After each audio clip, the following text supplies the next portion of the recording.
तो स्वागत है आपका इस लेक्चर में। आज का चैप्टर है कोऑर्डिनेट ज्योमेट्री। बहुत ही आसान और बहुत ही छोटा चैप्टर है। तो जस्ट थोड़ी देर के लिए आप पूरा फोकस बनाए रखिए, है ना। एकदम सारी चीज़ें क्लियर हो जाएगी कोऑर्डिनेट ज्योमेट्री के रिलेटेड। तो एक काम करता मैं, बेसिक चीज़ें जो है ना वो पूरा पूरा व्हाइट बोर्ड पे समझा देता, जल्दी हो जाएगा, है ना। और फिर एक्सरसाइज कर लेते, राइट। चलो, तो अब बात करते हैं प्लेन क्या होता है और साथ में 3D, या फिर प्लेन को 2D हम बोलते हैं। और 3D का मतलब हो गया जिसमें 3 डायमेंशन होते हैं, लाइक लेंथ, ब्रेथ और हाइट, राइट। वहीं पर अगर हम प्लेन की बात करें तो 2D होता है जिसमें लेंथ और ब्रेथ होता है। बात आती है कि सर आप कोऑर्डिनेट ज्योमेट्री पढ़ा रहे हो तो ये सब क्यों बता रहे हो। सो एवरीबॉडी, ये सब इसलिए बता रहा हूँ ना कि किसी भी प्लेन में अगर हमें किसी भी पॉइंट को, है ना, लोकेट करना हुआ, बताना हुआ कि वो कहाँ पे है, तो उसके लिए हमें 2 डायमेंशन चाहिए। क्या क्या? लेंथ और ब्रेथ। फॉर एग्जाम्पल, जैसे कोई पॉइंट P यहाँ पे है और हम यहाँ पे हैं O पे, ठीक है। और हमें P तक चलना है, तो कैसे पहुंचेंगे? पहले तो कुछ हॉरिजॉन्टल डिस्टेंस कवर करेंगे और देन परपेंडिकुलर, है ना, वर्टिकल डिस्टेंस कवर करेंगे, हम पॉइंट P पे पहुंच जाएंगे। तो जो हॉरिजॉन्टल डिस्टेंस कवर करते हैं ना, उसको बोलते हैं हम एब्सिसा, है ना, एक्स एक्सिस या एब्सिसा। और जो वाई एक्सिस पे चलते हैं, मतलब वर्टिकल डायरेक्शन में डिस्टेंस कवर करते हैं, उसको ऑर्डिनेट बोलते हैं। आई होप ये दो चीज आपको क्लियर हुआ। तो कोई भी पॉइंट P का लोकेशन हम एक्स वाई कोऑर्डिनेट से बता सकते हैं। मतलब एक्स वाई को क्या बोलते हैं? कोऑर्डिनेट्स बोलते हैं, कोऑर्डिनेट्स, है ना। और एक्स की वैल्यू को एब्सिसा और वाई की वैल्यू को ऑर्डिनेट बोलते हैं। और इस पूरे के पूरे प्लेन को जो है ना कार्टेशियन प्लेन बोलते हैं। क्या बोलते हैं everybody? Cartesian plane. I hope कि इतना बेसिक आपको बहुत ही अच्छे से क्लियर हो गया होगा। तो अभी तक ये पता चल गया आपको कि अगर प्लेन में किसी भी चीज को हमें लोकेट करना है तो 2 डायमेंशन चाहिए, लेंथ और ब्रेथ। उसको जनरली हम यहाँ पर कार्टेशियन प्लेन में एब्सिसा और ऑर्डिनेट से रिप्रेजेंट करेंगे, मतलब एक्स और वाई एक्सिस। ओके, चलिए आगे बढ़ते हैं। ओके, तो आगे बढ़ते हैं। अब वही बात अगर करें 3D की, सर आपने 3D क्यों समझाया? तो देखिए, अगर 3D में किसी ऑब्जेक्ट को लोकेट करना हुआ ना, तो हमें 3 डायमेंशन चाहिए। क्या क्या? लेंथ, ब्रेथ और हाइट, मतलब एक्स एक्सिस, वाई एक्सिस और जेड एक्सिस, तीनों चाहिए। वो कैसे पता चला? आप समझो। जिस भी रूम में बैठे हो आप, मान लेते हैं कि उस जहाँ पे आप बैठे हो उसका पोजीशन वो हो गया, ठीक है। यहाँ पे आप बैठे हो। अब जहाँ पे उस रूम में पंखा या फिर एसी होगा ना, उसको अगर हमें लोकेट करना है तो सोचो कैसे करोगे। पहले तो हॉरिजॉन्टली जो है वहां तक पहुंचो, है ना, मतलब किसी दीवार तक पहुंचो। दीवार से अब क्या करो कि जस्ट पंखे के नीचे तक पहुंचो, है ना, वर्टिकल। फिर उसके बाद वहां से क्या करोगे? आप पंखे तक पहुंचने के लिए आपको एकदम उसके जस्ट ऊपर जाना पड़ेगा। 3D में आप इसको इमेजिन करो। सिंपली आपने क्या किया कि एक 3D वॉल में आप बैठे हो। मैं बना ही देता हूँ, देखते हैं आपको समझ आता है कि नहीं। तो थोड़ा सा इमेजिनेशन का इस्तेमाल करना। जैसे मान लो ये 3D है ना, हो गया। पंखा जो है यहाँ पे लगा हुआ है, ये देखो, ये क्या हो गया हमारा? ये हमारी छत हो गई, ठीक है। तो पंखा यहाँ पे लगा हुआ है, ठीक। दूसरे कलर से बना देता हूँ और अच्छे से क्लियर होगा आपको। तो पंखा आपका यहाँ पे है, ठीक। अब मान लो यहाँ पे आप बैठे हो, तो यहाँ तक पहुंचने के लिए आप कैसे करोगे? आप समझो ध्यान से। उसके लिए पहले पहले तो आप आओगे यहाँ पर, कहाँ? आप आओगे हॉरिजॉन्टल, ठीक। यहाँ पे पहुंच गए, उसके बाद आओगे इस डायरेक्शन में। फिर उसके बाद जस्ट ऊपर देखोगे, यहाँ पहुंच जाओगे। तो 3 डायरेक्शन आपने ट्रेवल किया ना, लेंथ, ब्रेथ और हाइट। तो इसलिए इसका कोऑर्डिनेट देखा जाए तो हो जाएगा एक्स, वाई और जेड। पहले एक्स एक्सिस पे चला आप, फिर वाई पे, फिर जेड पे। आई होप कि आपको ये क्लियर हुआ होगा और आपने प्रॉपर इमेजिन किया होगा इस चीज को, राइट। आप अभी जिस रूम में बैठे हो ना, तो उसमें देख लो कि पंखे का पोजीशन किधर है। वहां पहुंचने के लिए, है ना, आप ऐसे समझो कि डायगोनली आगे नहीं बढ़ सकते। जैसे पहले वाले पार्ट में भी पी पर पहुंचने के लिए तो आप डायरेक्ट ऐसे भी पहुंच सकते थे, लेकिन आपने क्या किया कि एक्सिस के सहारे चलोगे। जैसे यहाँ पे 2 एक्सिस था, ये क्या हुआ? X axis. और ऊपर क्या हुआ? Y axis. तो आप पहले एक्स एक्सिस पे चलोगे हॉरिजॉन्टल, देन वर्टिकल, ठीक है। मतलब आप डायरेक्ट नहीं जा सकते हो। ओके, तो एक्स एक्सिस पे चला तो एक्स कोऑर्डिनेट, वाई पे चला तो वाई कोऑर्डिनेट, ओवरऑल कोऑर्डिनेट हो गया पॉइंट पी का एक्स कॉमा वाई। अगर यहाँ तक आपको क्लियर हो गया, चलो आगे बढ़ते हैं। अब बात आती है कोऑर्डिनेट कैसे डिसाइड होते हैं सर। तो देखो, मैंने क्या बताया आपको, कार्टेशियन प्लेन हम पढ़ रहे हैं। कार्टेशियन प्लेन में हमने क्या किया, किसी एक पॉइंट को रेफरेंस पॉइंट मान लिया और 2 डायरेक्शन में उसको डिफाइन किया, एक्स एक्सिस और वाई एक्सिस में, है ना। हॉरिजॉन्टल को बोला एक्स एक्सिस और वर्टिकल को बोला वाई एक्सिस। अब अगर हम फॉरवर्ड फॉरवर्ड जा रहे हैं मतलब आगे जा रहे हैं तो पॉजिटिव होगा, और ऊपर जा रहे हैं तो पॉजिटिव होगा। वहीं पर उसका अपोजिट मतलब अगर बैकवर्ड जा रहे हैं तो साइन नेगेटिव लेंगे, और डाउनवर्ड जा रहे हैं भी तो भी साइन नेगेटिव लेंगे। अब ध्यान से समझना, तो अगर कोई पॉइंट यहाँ पे एग्जिस्ट करता है तो सोचो यहाँ पे पहुंचने के लिए क्या करोगे, फॉरवर्ड और अपवर्ड, मतलब आगे जाओगे और ऊपर जाओगे, तो इसलिए पॉजिटिव और पॉजिटिव, क्यों, क्योंकि फॉरवर्ड का पॉजिटिव और अपवर्ड का भी पॉजिटिव, दैट्स वाई दोनों साइन क्या आएगा, पॉजिटिव पॉजिटिव। लेकिन मान लो यहाँ क्यू पे अगर आप पहुंचना चाहते हो तो आप क्या बोलोगे कि पहले तो यहाँ पे एक्स एक्सिस पे हमेशा चलते हैं, पहले एब्सिसा कवर करते हैं देन ऑर्डिनेट, मतलब वाई, पहले एक्स देन वाई। अब यहाँ पहुंचने के लिए आपको मालूम है पहले बैकवर्ड जाना पड़ेगा, इसलिए नेगेटिव देन अपवर्ड मतलब पॉजिटिव। सेम वे में मान लो अगर पॉइंट आर यहाँ पे एग्जिस्ट करता है तो आप कहोगे कि सर पहले नेगेटिव हमें जाएंगे मतलब बैकवर्ड फिर डाउनवर्ड, तो दोनों नेगेटिव। और आर एस मान लेते हैं यहाँ पे कोई पॉइंट है तो आप कहोगे कि सर यहाँ पहुंचने के लिए पहले आप फॉरवर्ड जाओ, फिर उसके बाद क्या आओ, डाउनवर्ड आओ। तो पहले फॉरवर्ड गए तो पॉजिटिव, डाउनवर्ड आए तो नेगेटिव। अब इन्हीं चारों को कोऑर्डिनेट हम बोलते हैं, है ना। तो क्वाड्रेंट हुआ ये फर्स्ट, ये सेकंड, ये थर्ड और ये फोर्थ क्वाड्रेंट। आई होप कि आपको सारी कुछ एकदम क्लियर होगी कि जहां पर पहुंचना चाहते हैं हम उसका हम देखेंगे, फॉरवर्ड जा रहे हैं, बैकवर्ड जा रहे हैं, अपवर्ड डाउनवर्ड जा रहे हैं, राइट। चलो एक सिंपल से एग्जांपल से और देखते हैं कि मान लो ये हमारा है कार्टेशियन प्लेन, तो ऑब्वियस है ओरिजिन है तो इसका कोऑर्डिनेट क्या होता है, 0 0, मतलब ये हमारा रेफरेंस पॉइंट हुआ। मान लो कोई पॉइंट यहाँ पे है तो इसका साइन क्या होना चाहिए। अब सोचो यहाँ पहुंचने के लिए आप सिंपली क्या करोगे, कलर चेंज कर देता हूँ सच दैट आपको क्लियर हो। तो पहले तो हॉरिजॉन्टल में है ना, फॉरवर्ड जाओगे, फॉरवर्ड का मतलब प्लस, फिर क्या करोगे, डाउनवर्ड जाओगे, डाउनवर्ड का मतलब नेगेटिव, दैट्स वाई इसका साइन क्या होगा, पॉजिटिव और नेगेटिव होगा। ओके। अब मान लो पॉइंट यहाँ पे है तो उसके लिए भी फिर से आप वही करोगे, पहले बैकवर्ड जाओ फिर डाउनवर्ड जाओ, तो नेगेटिव बैकवर्ड गए और डाउनवर्ड गए, दैट्स वाई नेगेटिव। अब नेगेटिव पॉजिटिव का मतलब क्या होगा समझो, जैसे ये पॉइंट पी का कोऑर्डिनेट क्या होगा, साइन तो आप समझ गए कि सर दोनों का पॉजिटिव होगा, लेकिन कितना होगा ये भी तो बताओ। तो उसके लिए ये डिस्टेंस मैटर करता है। देखो यहाँ से यहाँ तक मान लो अगर आप 3 यूनिट गए और यहाँ से यहाँ तक 4 यूनिट गए तो क्या हो जाएगा इसका कोऑर्डिनेट 3,4। ओके।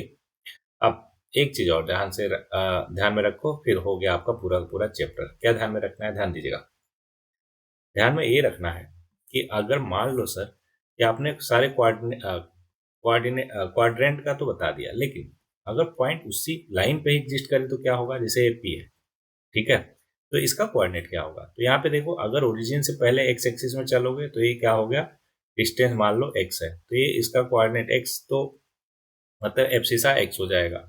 ऑर्डिनेट की बात करें, ऑर्डिनेट क्या होता है, वाई एक्सिस पे कितना डिस्टेंस चला, यहाँ पे तो कुछ चला ही नहीं, दैट्स वाई वाई ऑर्डिनेट क्या हो जाएगा, 0। अगर यहाँ पे देखा जाए तो -x,0। ऊपर देखा जाए तो यहाँ पे देखो पहले हम x पे तो कुछ चला ही नहीं इसलिए 0, और y पे कितना चला, यहाँ से यहाँ तक क्या होता है y, तो इसलिए क्या हो जाएगा 0,y। नीचे जाएंगे तो 0,-1। तो आई होप कि आपको एक एक चीज अभी अच्छे से क्लियर हो गया होगा। कोई भी पॉइंट को अगर मैं बोलूंगा तो आप बढ़िया से रिप्रेजेंट कर दोगे किस पे, कार्टेशियन प्लेन पे, है ना। तो मैं कुछ क्वेश्चन दे देता हूँ यहाँ पे, आप इसको प्रेजेंट करके जरा दिखाओ कहाँ पे कितना कैसे प्रेजेंट करोगे, है ना। ये हो गया 0,-5 और 4,0। ठीक। अब इन पॉइंट का नाम दे देते हैं, इसका नाम हुआ ए, बी, सी, डी और ई। ठीक। चलो इसको हम कार्टेशियन प्लेन पे रिप्रेजेंट करते हैं, तो कैसे करेंगे ध्यान दीजिएगा। पहले हम बना लेते हैं, ये हो गया 0 0, 1 2 3 4, अच्छा 4 तक की जरूरत पड़ेगा, चाहो तो आप आराम से पूरा का पूरा बना लेना, ठीक है। ये तो मैं एक रफ डायग्राम बना रहा सच दैट आपको प्रेजेंट करके दिखा पाऊँ, है ना। ये हो गया -5। ऊपर भी देखें तो 1 2 3 4 और 5, ठीक है। नीचे -1 -2 -3, अच्छा ये माइनस प्लस कैसे डिसाइड किया मैंने, अब भी ऐसे बताया ही मैंने आपको क्या, कि अगर फॉरवर्ड जा रहे हैं तो पॉजिटिव, बैकवर्ड जा रहे हैं नेगेटिव, इसी तरीके से अपवर्ड जा रहे हैं पॉजिटिव, बैकवर्ड जा रहे हैं नेगेटिव। अब ध्यान से समझिएगा, ये हमारा बन गया। अब पहला पॉइंट हमें लोकेट करना है -3,4। तो -3 मतलब एक्स एक्सिस पे आप -3 यूनिट चलो, कहाँ पहुंच जाओगे, यहाँ पे आ जाओगे, राइट।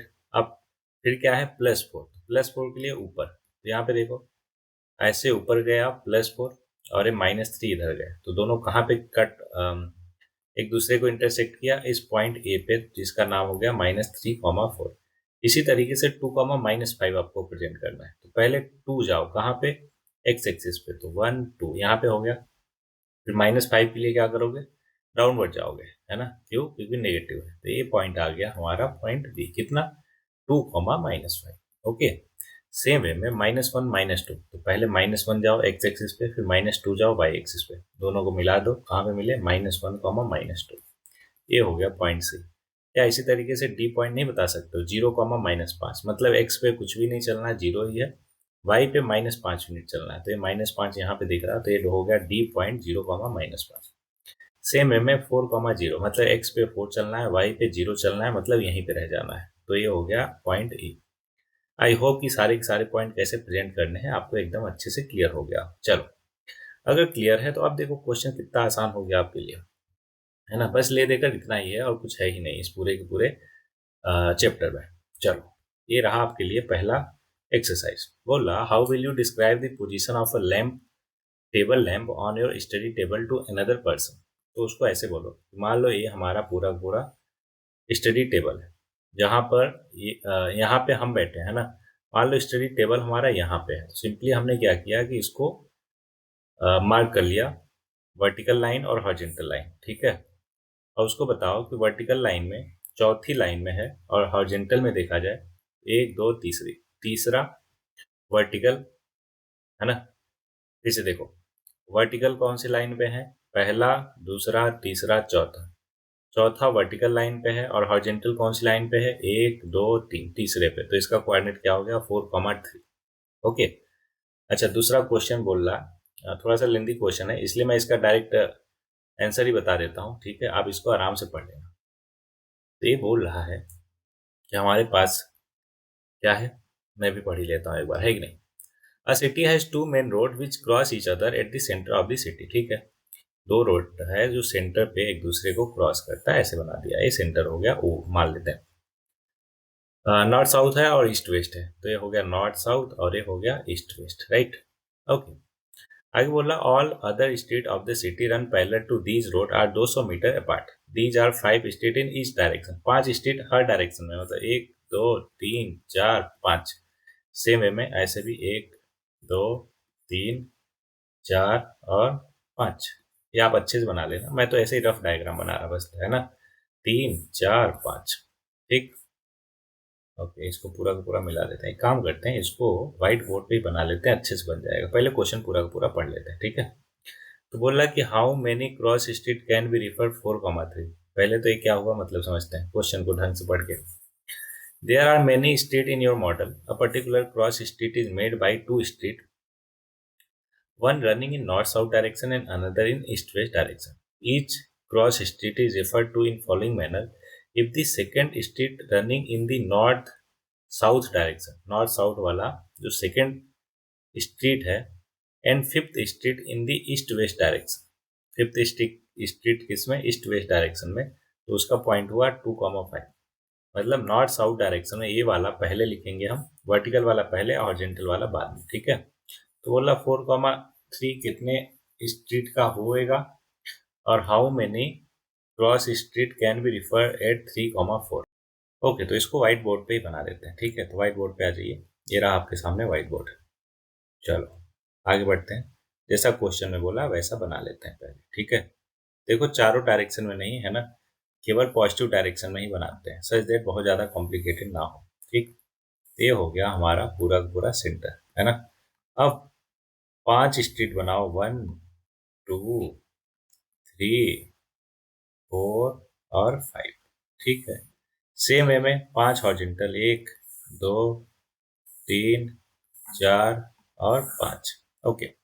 अब ध्यान से समझिएगा, दूसरा वर्टिकल और पांचवा, 1 2 3 4 5, है ना। इस पॉइंट को उसने बोला था 2, 5, तो हमसे पूछा था 3, 4 बताओ और 4, 3 बताओ, राइट। तो 3, 4 बताने के लिए पहले क्या करोगे, वर्टिकल लाइन देखो तीसरा वाला, तो ये पहला वर्टिकल लाइन हो गया, इसको नाम दे देते हैं V1 V2 V3 V4 V5, है ना। और हॉरिजॉन्टल वाले को भी ऐसे ही नाम देते हैं, H1 H2 H3 H4 और H5, ठीक है। ये क्या है हमारा नॉर्थ साउथ जो हमारा मेन रोड है, और ये क्या है east west. East west. Okay, अब बोल रहा है कि 3,4, तो हमें V3 देखना है और H4 देखना है। तो V3 ये हो गया और H4 किधर जा रहा है, ये आ गया। तो इस पॉइंट को हम बोलेंगे 3,4। सेम है में अगर हमें 4,3 बताना हो तो V4 देखेंगे और H3 देखेंगे। कहाँ पे मिल जाएगा, यहाँ पे मिल जाएगा। ये पॉइंट हो जाएगा 4,3। आई होप कि आपको एकदम अच्छे से क्लियर होगा, कहीं पे कोई भी डाउट नहीं होगा। चलो नेक्स्ट एक्सरसाइज पे आ जाते हैं। कार्टेशियन सिस्टम मैंने बता ही दिया है ना, ओरिजिन क्या होता है ये भी समझा दिया, पॉजिटिव एक्सिस नेगेटिव एक्सिस है ना, फॉरवर्ड बैकवर्ड सारा कुछ बता दिया मैंने कि फॉरवर्ड जाएंगे पॉजिटिव एक्स एक्सिस, बैकवर्ड जाएंगे नेगेटिव, ऊपर जाएंगे पॉजिटिव वाई एक्सिस, नीचे जाएंगे negative y axis. Okay, quadrant 1 2 3 4 समझा ही दिया सारा कुछ है ना। तो सारी चीजें हैं जो मैंने आपको बताया है ना। चलो आगे बढ़ते हैं सीधे एक्सरसाइज पे, ठीक है। ये रहा एक्सरसाइज आपके लिए। बोला पहला कि right the answer of the each of the following question. What is the name of the horizontal and vertical lines drawn to determine the position of any point in the Cartesian plane? X axis and Y axis. Horizontal वाले को X axis बोलते हैं, vertical वाले को Y axis. What is the name of each part of the plane formed by these two lines? क्या बोलते हैं इसको, first quadrant, second, third and fourth quadrant. Right the name of the point where these two line intersect. यहाँ पे intersect करती है, इसी को हम ओरिजिन बोलते हैं। क्या बोलते हैं इसको, ओरिजिन। अगला see figure 3.14 and write the following. 3.14 देखो ये दिख रहा, कोऑर्डिनेट ऑफ बी सी और -3 -5। देखो ध्यान से, कोऑर्डिनेट ऑफ बी और सी हमें बताना है। पहले देखो बी किधर है, यहाँ पे है, तो बी देखो पहले हॉरिजॉन्टल कितना गया, -5, और वर्टिकल में कितने गए, 2, तो -5, 2 हो गया। सी देखो कहाँ पे है, उसका कोऑर्डिनेट भी हमें बताना है। देखो सी यहाँ पे दिख रहा, तो हमें दिख रहा है कि एक्स एक्सिस पे 5 यूनिट गए, फिर वाई एक्सिस पे कितना गए, -5 यूनिट, तो 5, -5 हो जाएगा। ओके, अच्छा सी वाला क्या बोला था हमें, the point identify the coordinate -3, -5। तो देखो -3 पहले एक्स एक्सिस पे जाओ, -3 यहाँ पे आ गया, और -5 नीचे जाओ, तो पॉइंट हो गया ई। तो थर्ड वाले पार्ट का आंसर हो जाएगा ई, पॉइंट ई रिप्रेजेंट करेगा। ओके, इसी तरीके से बाकी भी पार्ट आराम से आप कर लेना है ना, सारे के सारे मैं नहीं कर रहा, सच दैट बाकी क्वेश्चन करके आपकी प्रैक्टिस हो जाए। आसान है इसलिए मैं आप पे छोड़ रहा कि आप कर लोगे आराम से। ओके, बस इतना ही है, जो भी था खत्म हो गया। अच्छा इसमें भी एक बता देता हूँ मैं, जो डिफिकल्ट लगता है, डिफिकल्ट तो कुछ है ही नहीं, सबके सब आसान है। बोला कोऑर्डिनेट ऑफ पॉइंट एम, तो एम देखो कहाँ पे है, ये दिख रहा एम हमारा, राइट। तो एम का क्या होगा, पहले एक्स एक्सिस -3 गए, फिर वाई एक्सिस कितना गए ही नहीं, इसलिए 0, -3, 0 हो गया एम का। सो एवरीबडी, ये रहा आपका पूरा का पूरा चैप्टर। आई होप कि एक एक चैप्टर है ना, एक एक टॉपिक आपको क्लियर हुआ हो, कहीं पे कोई भी प्रॉब्लम नहीं हुआ हो। तो देखो ये है एब्सिसा, क्या है, एब्सिसा एक्स एक्सिस वाले को और वाई एक्सिस वाले को ऑर्डिनेट है ना, और एक्स कॉमा वाई को कोऑर्डिनेट बोलते हैं। और ऑर्डिनेट क्या, क्वाड्रेंट क्या होते हैं, 1 2 3 4, फर्स्ट सेकंड थर्ड फोर्थ, जिसका साइन मैंने बता ही दिया, पॉजिटिव पॉजिटिव, फिर नेगेटिव पॉजिटिव, फिर negative negative, and then positive positive. Okay, चलो आई होप ये सारी सारी चीजें क्लियर हो। तो आज के लिए आपका होमवर्क है, क्या ध्यान दीजिएगा, होमवर्क है आपका कि एनसीईआरटी के तो सारे क्वेश्चन को आप करोगे ही करोगे, ठीक है। क्या क्या इसमें, एग्जाम्पल प्लस एक्सरसाइज, कुछ है ही नहीं, सारे मैंने करवा ही दिए। दूसरा, एग्जाम्पलर आप उठाओगे, क्या एग्जाम्पलर, उसके सारे क्वेश्चन करोगे, ऑल क्वेश्चन। तीसरा, अगर आपको और बेहतरीन बनना है ना मैथ्स में, तो आप आरटी शर्मा उठाओ और उसको सॉल्व करो, ठीक। डाउट आता है, डोंट वरी, आप उसको पूछ सकते हो मेरे से, एक डाउट आपका क्लियर होगा, लेकिन उसको उठाओ और करो बेहतरीन वे में। ओके, सो कॉन्सेप्चुअल क्लैरिटी के साथ जब आप प्रैक्टिस भी ढंग का करते हो ना, तो आपका जो लेवल है ना, वो बहुत ज़्यादा एक्सपेंड होता है और आप बेहतरीन बनते हो उस पर्टिकुलर सब्जेक्ट में। तो आज के लिए बस इतना ही, मिलते हैं नेक्स्ट लेक्चर में, तब तक एंजॉय करते रहिए, पढ़ते रहिए और आगे बढ़ते रहिए।